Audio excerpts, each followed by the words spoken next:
Legitimate questions on Operation Sindoor should always be asked in Parliament.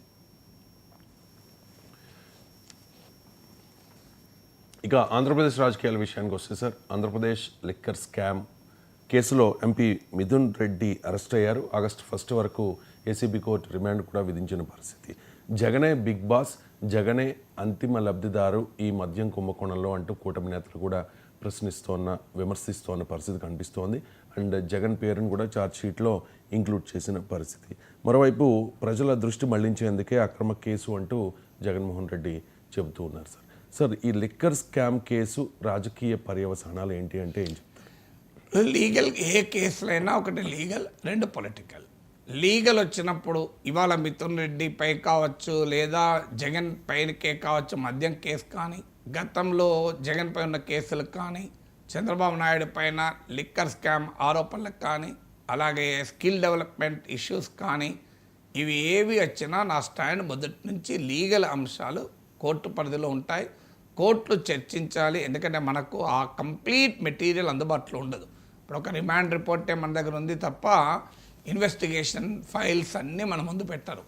ఆ investigation files అన్నీ మీకు ఓపెన్గా ఉంటే పోనీ మనం దాన్ని అధ్యయనం చేసి కాస్త నిపుణులతో మాట్లాడి ఈ కేసులో ఎవరు దోషి ఎవరు నిర్దోషి అని జడ్జి నిర్వహించే పాత్రను మనకు కాస్త నిర్వహించడానికైనా స్కోప్ ఉంటుంది. నిర్వహించడం రైటా రాంగా తర్వాత సంగతి. ఎందుకంటే భారతదేశ న్యాయ వ్యవస్థ మీడియా ట్రయల్ను ప్రశ్నించాయి. కానీ మీడియా ట్రయల్ అనివార్యం. కానీ లీగల్ ఇన్వెస్టిగేటింగ్ ఏజెన్సీ చేస్తున్న అంశాలు, ఈ సమాచారం పూర్తిగా పబ్లిక్ డొమైన్లో ఉండవు. అలాంటప్పుడు ఏమైతుందంటే రాజకీయ పార్టీల ప్రతినిధులేమో వాళ్ళ రాజకీయ వైఖరి చెప్తారు. తెలుగుదేశం వాళ్ళు జగన్ దోషి అంటారు, వైసీపీ వాళ్ళు ఇదంతా బోగస్ కేసు, వీళ్ళు కావాలని ఇరికిస్తున్నారంటారు. కానీ అలాంటి విశ్లేషకులకు వచ్చే వరకు ఏంటంటే దీన్ని let the judicial process decide ఎవరు దోషి ఎవరు నిర్దోషి. ఇది ఇవాళ జగన్ పైన వస్తున్న మద్యం కేసులోనే కాదు, Chandrababu Naidu skill development case వచ్చినప్పుడు కూడా నేను ఎక్కడా చంద్రబాబు నాయుడు దోషి, ఆయన స్కిల్ స్కామ్ చేశాడన్న మాట అనలే. మీరు కావాలంటే వెనక్కి చూడండి. వైసీపీ వాళ్ళకి బాగా కోరికుంటే అనాలని, ఇప్పుడు టీడీపీ వాళ్ళకి బాగా కోరికుంటుంది మద్యంలో దోషి జగన్ అనే అనాలి అని. కానీ అది మా పని కాదు, మీరు రాజకీయ పార్టీలో ఒకరికొరు అనుకుంటారు. సో అప్పుడైనా ఇప్పుడైనా let the judicial process decide అంటాం. ఇక పొలిటికల్ ప్రాసెస్కి వచ్చే వరకు ఇవాళ మీరు ఈనాడు జ్యోతి చదివితే అర్థమవుతుంది అది ఎక్కడికి పోతుందని. క్లియర్గా బిగ్ బాస్కే చుట్టుకుంటాయి. రాజ్ కసిరెడ్డి, విజయసాయి రెడ్డి, గోవిందప్ప, అలాగే మిథున్ రెడ్డి, ధనంజయ రెడ్డి, కృష్ణమోహన్ రెడ్డి, లాస్ట్కు డెస్టినేషన్ జగన్మోహన్ రెడ్డి. సో ఇది క్లియర్గా కనబడుతుంది. అందువల్ల ఈ లిక్కర్ స్కామ్లో జగన్ పైనే ప్రధానం. సో లిక్కర్ స్కామ్లో ఇప్పటికే అరవింద్ కేజ్రీవాల్ ఒకసారి అరెస్ట్ చేశారు. ఢిల్లీ లిక్కర్ స్కామ్లో మీకు మనీష్ సిసోడియాను అరెస్ట్ చేశారు, హేమంత్ సొరేన్ను వేరే కేసులో అరెస్ట్ చేసినారు. నిన్న కాక మన ఛత్తీస్గఢ్లో మాజీ ముఖ్యమంత్రి భూపేష్ బాగలే బ్రదర్ను లిక్కర్ స్కామ్లోనే అరెస్ట్ చేశారు. బీఆర్ఎస్ నాయకురాల కవితను లిక్కర్ స్కామ్లోనే అరెస్ట్ అయ్యారు. సో లిక్కర్ స్కామ్ చరిత్ర చూస్తే అరెస్టులు చాలా వేగంగా జరుగుతున్నాయి లిక్కర్ స్కామ్లోని. ఇది దేశమంతా లిక్కర్ స్కామ్లు, ఇంకా ఏ స్కామ్ల కన్నా లిక్కర్ స్కామ్లకు ఆ పొటెన్షియల్ ఉన్నది.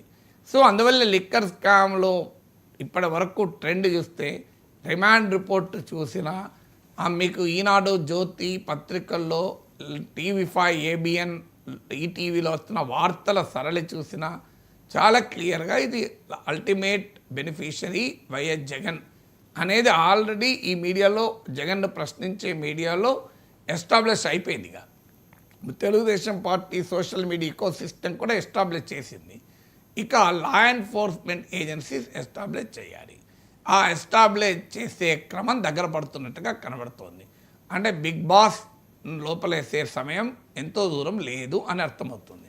ఈలోగా కోర్టుకు వెళ్ళడమా, బెయిల్ తెచ్చుకోవడమా, ఎవరికి ఏం జరుగుతుందనే చూడాలి. అందుకే దానికి జగన్మోహన్ రెడ్డి కూడా ప్రిపేర్ అవుతున్నట్టుగా కనబడుతున్నాడు. ఆయన ఎన్నికల ఫలితాలు వచ్చిన రోజే చెప్పాడు ఇది రాబోయే కాలం కష్టకాలము, ఇది జరుగుతుంది అని.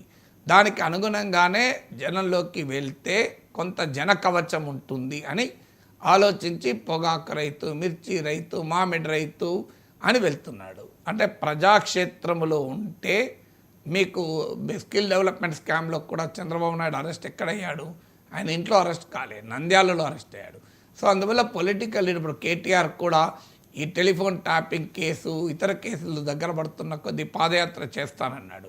సో ప్రజాక్షేత్రంలో ఉండడము, ప్రజా సమస్యలపై పోరాడుతున్న సమయంలో తనను అరెస్ట్ చేసినా పొలిటికల్గా ఎదుర్కోవచ్చు అనేది రాజకీయ నాయకుల వ్యూహం. సో ఇప్పుడు నేను చంద్రబాబు నాయుడు ఎగ్జాంపుల్ చెప్పాను, మీకు కేటీఆర్ ఎగ్జాంపుల్ చెప్పాను, జగన్ ఎగ్జాంపుల్. దానికి జగన్ రెడీ అవుతున్నాడు, క్లియర్గా అర్థమవుతుంది. ఇప్పుడు ఏకంగా పాదయాత్ర కూడా చేయబోతున్నాడని. ఒకవేళ బిగ్ బాస్ చుట్టూ ఉచ్చు బలంగా తొందరగా చుట్టుకుంటే తొందరగా పాదయాత్ర మొదలు పెడతాను, మీరు చూస్తుండండి.